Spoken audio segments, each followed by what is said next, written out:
Welcome back, YouTube. Today I have got a banger of a video for you all, and it will actually cover how to reverse diet out of a show or a diet phase.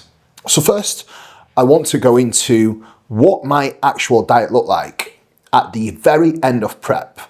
Bear in mind, I only made 3 dietary changes across my entire prep, across the 20 plus weeks that I actually prepped for. And I will break that down in a separate video, giving you full details on my contest prep. Now, if you want to see all the content and if you want more value and more content coming your way through this channel, please make sure that you hit the subscribe button, hit the notification button, and hit the like button to show me some love and support the channel. And obviously, support me through using my code Kuba10 at Train by JP and code Kuba with Hardbody. My final diet change that brought me down to contest condition and saw me actually get pretty damn lean was exactly as it is. Let me just get my notes up. Training day calories was 3,751 calories. Protein was 397 grams. Carbohydrates were 489. Fats were 23. Now, rest day diet, this is where it got a little bit fun. And where calories were a lot lower. It was 2,737 calories, 341 grams of protein, 260 grams of carbs, and 37 fats. My diet barely really ever changes. The only difference that you'll see is I do have more variety, a little bit more fats in my post-show diet, a little bit more fruit and a little bit more veg, which I think is extremely essential. Now, let's break down my actual diet for contest prep in detail. One thing you'll see across all of these meals is they are very balanced.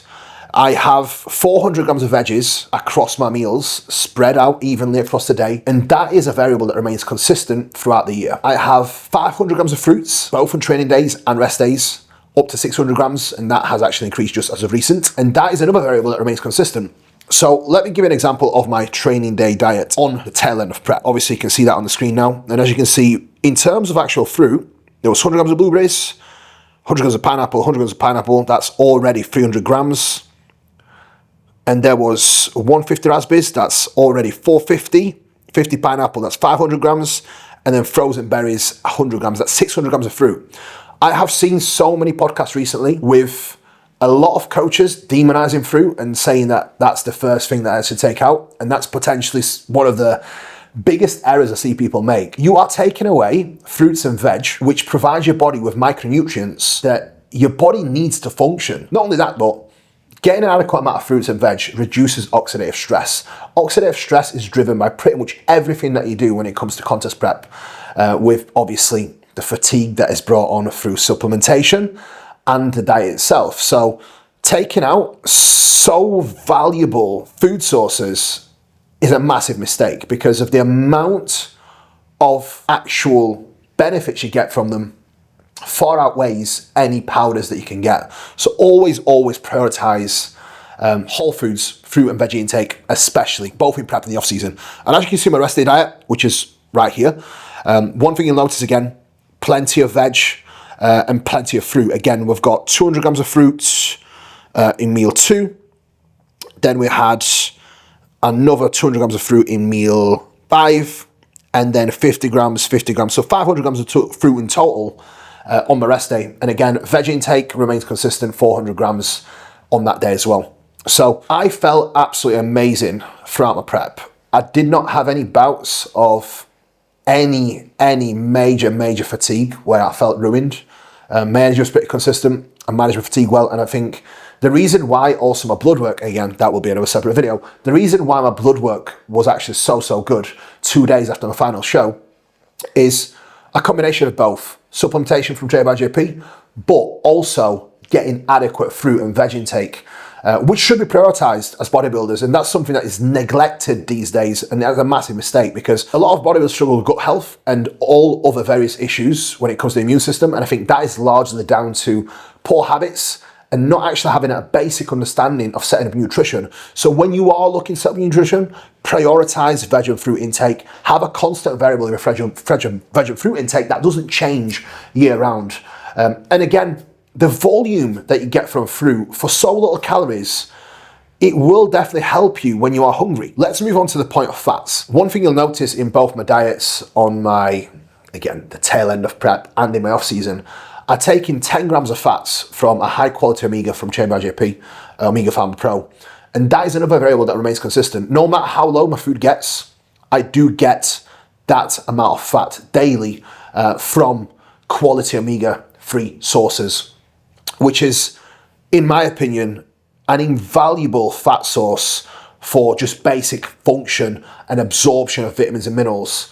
So that is something that you should all prioritize above all. And why omega-3 and not just adding normal fat on the fat sources? The benefits that you get from a quality omega-3 far outweighs any other fat source. And you simply would not get the same amount of quality from a nut butter or even salmon. You could from salmon, but the amount of salmon you have to eat would be pretty crazy to get the same amount of omega-3 that you get from Omega Pharma Pro, for example. Moving on, guys, to my post-show change 1 and the calories that I actually started with post-show. And one thing to highlight here, guys, is a couple of things. My protein intake is higher. A couple of reasons for that. I am bigger. I do have more muscle, so my actual direct protein intake has increased. Taking a combined protein amount from carbohydrate sources and fat sources up to 411 grams of protein on training day and 405 grams of protein on rest day. Another reason for bringing up my protein post-show, and that's a very good trick that you can only use, is increasing in satiety. A higher protein intake generally will see you a lot more satiated, which is a massive win when you are hungry post-show. But secondly, protein is a macronutrient that is the hardest for your body to actually store as body fat. So I would always increase protein intake post a diet phase to help with satiety and actually keep individuals leaner. And that works so well. I've done this myself and many clients, and it's an incredible trick that I like to use myself. Now, overall calories have risen up to 4,321 on training day and 3,472 on rest day. So not a massive increase. Around 700, 800 calories-ish. I'll put you exact figures here, what the difference is between my bottom end calories to my calories post-show. And I have actually been able to take a food increase after only 2 weeks on this plan because my weight actually wasn't moving. And this actual plan has allowed me to not only recover really fast, but stay pretty damn lean. I am still pretty much within striking distance of contest condition, 3.5 weeks post-show. However, my sleep is incredible. My recovery is fantastic. My health metrics are amazing. And I largely attribute that to my diet setup, which, as you will see, has evolved now with more fruit, more veg, more protein, and a little bit more variety in my diet, as you can see here. And more importantly, addition of a little bit more fats. So my fats have actually increased now to 54 grams through additions of avocados, wild salmon, and a little bit of nut butter as well. Obviously an addition of yogurt as well for calcium is amazing, and I think yogurt is very undervalued. People that can tolerate it, I can digest it incredibly well. It goes a long way when it comes to just really getting the most out of your food and matching all your micronutrient needs. I do have my coaching sheets that I can calculate my macronutrients in, which is very handy. If you don't have them, you can use any food apps that actually do that for you. And I highly advise you always aiming to get enough fruit and veg intake to match your micronutrient needs, which is the minerals and vitamins that you get from the food, not just your macronutrients, which is your protein, carbs, and fats. That is super important, guys. So as you can see, the diet structure, the diet looks very similar. We do have additions of extra fruit in there, especially pre-bed and with meal 1, extra blueberries. So that has taken my fruit intake a little bit higher. Veg intake, again, remains the same. Omegas have remained the same.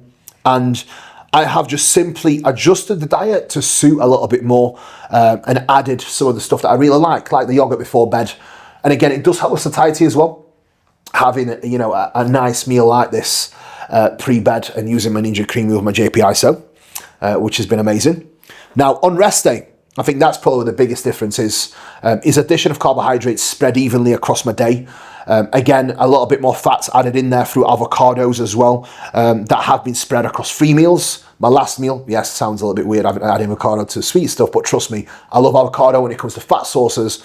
Avocado is also one of the best fat sources that you can use, and it's also a great fiber source. I am hitting not only all my micronutrient needs and micronutrient goals, but I am also hitting quite a decent amount of fiber, which allows me to get great digestion. And my bowel movements are literally perfectly to the time regular. And obviously, contributing factors are always great meal timing and solid routine and structure, but I cannot tell you how quickly I've managed to recover post-show utilizing this diet and utilizing all the tricks that I've mentioned in this video. If your coach is telling you to remove your fruits and veg out of your diet, they probably don't have a basic understanding of nutrition. Sack your coach. They will definitely not do you any favors long term.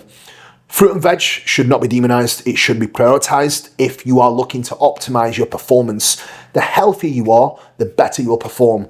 And the amount of fruit that you can eat for so little calories, it only makes sense to actually add that in. Now, secondly, what I've also found with fruit intake, it actually improves digestion and appetite over time. So as you get deeper into the off season, combining fruits, not only the research supports this, but fructose and glucose, when it's mixed, it actually improves the uptake of carbohydrates.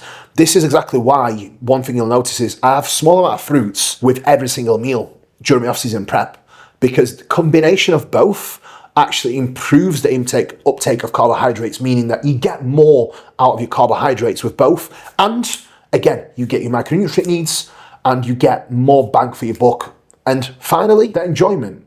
I love fruit. So if I look forward to eating every single one of my meals, I don't even think about cheating my diet. Now, if I was just to eat the standard prep coach diet, which is chicken, rice, and no veg, I would probably want to shoot myself because I would be that miserable. And as you can see, every meal here has got plenty of variety. Every meal is different. And I honestly have no food focus and no cravings, and I'm still incredibly hungry and incredibly lean. So your diet setup ultimately can make you or break you when it comes to your post-show recovery. And one thing to understand as well is, if you can adhere to your diet, your calories will actually go up, and will need to go up pretty quickly as your body will adapt and your body will be much better at utilizing these nutrients, especially when you are sensible with your off-plan eating. And this is where I think a lot of people get it wrong, and where people make huge mistakes is people will eat above and beyond their needs in one single meal, and that will actually push the calorie surplus above and beyond for the entirety of the week, which could actually result in people actually eating in a deficit all week, meaning that they're underfed and under-recovered entirety of the week just to have a binge or a large meal at the end of the week, which will then lead to more of an increase in body fat and then not being able to actually increase the baseline calories, which will then put you in a small surplus. And how you gain muscle? You stay in a small controlled surplus, allowing you to feel good, allowing you to be recovered and well nourished for your sessions, meaning that you will actually gain less body fat and gain more muscle. So that is ultimately the most effective way, in my opinion, to recover post-show, but also the most effective way to gain more muscle mass. Now, last but not least, guys, ever since then, I've actually managed to increase my calories now on training day up to 4,546. Proteins at 419 now, and carbs at 595. Fats remain the same at 55. Rest day, 3667. Proteins at 408, 381 grams of carbs, and 57 grams of fats. It was a 50 grams of carbohydrate increase on my training day through addition of 5 grams of cream of rice in my post-workout meal, 100 grams of banana in a pre-workout meal, and an extra 150 grams of potatoes in my meal 2. And then on my rest day, it was an additional 25 grams of oats with meal 1, which goes down divine, and then additional 10 grams of rice with my rice meals. That is my current diet that I have at the moment. Appetite is incredibly high, digestion is amazing, but most importantly, my training performance is increasing. I am slowly adding body weight, but my condition, as you have seen from some of the videos that I posted on my pull day and push day, my condition is very much within striking distance, and I attribute that largely to my diet setup, but more importantly, adherence post-show, not having any binges, not eating above and beyond my means, and having macro-tracked meals instead, which is the key. Because once you establish a surplus, eating above and beyond that surplus serves absolutely no purpose. If you want to gain muscle over time, if you want to protect your digestion and appetite, you have to make sure that you eat to your needs and not eat to your appetite. I am a fat child at heart. If I was to eat to my appetite, I would be extremely fat. I promise you that, guys. I'd probably be 350 pounds, because even in peak off season when I was eating 1,000 grams of carbs, my calories were like 6,000. I was still very much ready for my meals. So always remember, guys, eat to your needs, prioritize hitting your micronutrient goals as well as your macronutrients. Macronutrients meaning what you actually get out of your fruit and veg and food in general, the vitamins and minerals that are essential to your micronutrients, and then your macronutrients, which is your protein, carbs and fats, and making sure that you are getting adequate quality of protein, carbs and fats from food sources like I've listed here. Whole foods, again, I don't have anything processed. I do prioritize whole foods above all, with an adequate amount of veg and fruit intake consistently year round, guys. Hope this video helps. Any questions, pop them below. As a reference point, guys, if you want some rough figures, what you want to be looking at in terms of setting your protein and fat intake, and then carbohydrates, so again, will be dependent on a very much individual basis, is 1.5 grams of protein per lean pound of body weight is a minimum. Someone that's looking to gain muscle and recover well, in my opinion. Fat would be 0.3 up to 0.5 grams per kilogram. And then you would make up the rest of your macronutrients, which is your protein, carbs and fats, from carbohydrates as of what you need to be in a small surplus. So for some of you, that might mean 300 grams of carbs. Some of you might mean 400, 500. It all depends on how active you are, your training age, your muscle mass, your body weight, and sometimes even your age and metabolism. Hope this helps. Please support the channel, subscribe. If you find this video useful, please share it, and please comment below with anything you want to see next. Guys, thank you so much. Peace out and take care.